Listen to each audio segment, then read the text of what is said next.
কি একটু বেশি হচ্ছে জল খাওয়া কাকিমার তরফ থেকে চিকেন এসছে ওই বাড়ির থেকে, এই যে জামাইয়ের জন্য। অফিসিয়ালি না হলেও প্রথম জামাই ষষ্ঠী, আনঅফিসিয়ালি প্রথম জামাই ষষ্ঠী। ও বাবা একটা পিস নিয়েছে, ওটা আমরা সন্ধ্যাবেলা সবাই খেয়ে নেবো এখন, যদিও না খেতে পারি। ওখানে মাও আবার চিকেন করেছে, কত চিকেন আর চিকেন। এবার একটু আমের চাটনি খাবো, আমের চাটনি। এখানে এখন খাওয়া নিয়ে খুব সমস্যায় পড়ে গেছে, পেটটা খুব ভরে গেছে। ওই চিকেনটা এখনো ধরতেই পারেনি। খেয়েছিস? হ্যাঁ, রাইস নেওয়ার আগে একবার খেয়েছি। ওরা জাস্ট আম দেবে না একটুখানি, আর একটু আম দেবো না, না না জাস্ট ওলটা নেবো আমের চাটনি ব্যাস। আর পাপড় দিয়ে দাও। হুইচ পাপড়? ওই এই ছোটটাই দিয়ে দাও, লাভ পাপড় লাভ। ঠিক আছে, পাচ্ছিস না? আহারে এই দেখ, তুইও পারবি মনে হয়েছে বলে নিলি, তারপরে আর এখন পাচ্ছিস না। লাভ পাপড় দিয়ে, না না না না না না। ও আর আমি এই মাংসগুলো আর খেতে পারিনি, জমিয়ে রেখেছি, এটা রেখে দেবো, পরে খাবো।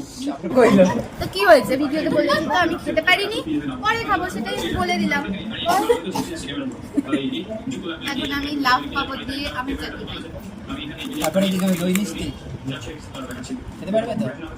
তাহলে বলতে কেন হ্যাঁ খাবে? মিষ্টিটা পরে খাবো। দইটা একটু ঠান্ডা করতে হবে, ফ্রিজে রেখে তারপর। আমার ভিডিও করতে একটু লেট হয়ে গেছে, জামাই এখানে দই টই খেয়ে নিয়েছে, কালাকাদও খেয়ে নিয়েছে। একটু কিছু বলো তুমি, কন্টেন্ট দাও, একটু কিছু বলো। দইটা খেয়ে কয়লাটা ভেঙে দিয়ে, কয়লাটা দিয়ে কি হবে?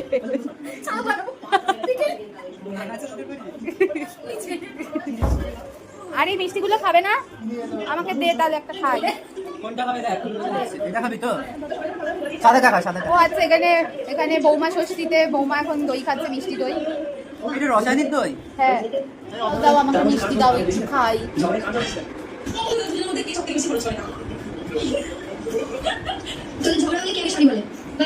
সরি, আরে সরি বলবো না, তুমি এটা থেকে সরে যাও। আমি সরি, এটা দই খাওয়ার জায়গা আছে? বলবিস দই একবারে? দইটা খাবো, একটু রেস্ট আনিয়ে আনা গেলে ওরা কখন আসবে দেখা যাক, তখন আবার অনেক ফান হবে, সেটাও শেয়ার করবো। এখানে শাশুড়িও মিষ্টি দই খাচ্ছে, আমি এখন খাবো না কারণ আমার পেটটা ভরে গেছে, আমি মাংস ঠিক করে খেতে পারিনি, ওটা আমি পরে খাবো। আমার ইনস্টলমেন্টে খাওয়া হয় জামাই ষষ্ঠীর খাওয়া দাওয়া, পরে টরে সব কিছুই হয়ে গেছে। আচ্ছা আমি শুধু আবার খেয়ে নিই।